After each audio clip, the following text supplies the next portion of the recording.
लोकांसाठी उचललेले अस्त्र म्हणजे लोकशस्त्र न्यूज।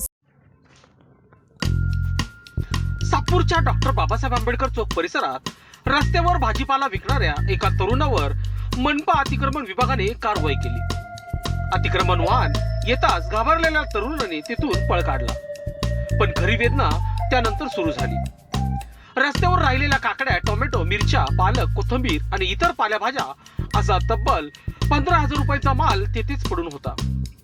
कारवाईच्या गोंधळाचा फायदा घेत जमलेल्या गर्दीतील काही नागरिकांनी हा भाजीपाला उचलून नेण्यास सुरुवात केली। ज्याच्यासाठी तो भाजीपाला म्हणजे दिवसभराची कमाई, घरच्या चुलीचा आधार आणि उद्याच्या जगण्याची आशा होती, त्याच्यासाठी काही मिनिटात सगळं संपलं। रस्त्यावर व्यवसाय केल्याने मनपाची कारवाई झाली, ती नियमाच्या चौकटीत असेलही, पण गर्दीने त्याचा मात्र उचलून नेणे हा कोणता न्याय? एका बाजूला अतिक्रमण कारवाईवर आणि दुसऱ्या बाजूला कारवाईच्या नावाखाली गरीब विक्रेत्याचे हजारो रुपयाचे नुकसान। मनपा कारवाई करणार, पण या तरुणाला नुकसानीची जबाबदारी कोण घेणार? हा केवळ भाजीपाला नव्हता, तो एका कष्टकरी तरुणाच्या जगण्याचा आधार होता। लोकशस्त्र न्यूज साठी बंटी आढाव, सातपूर।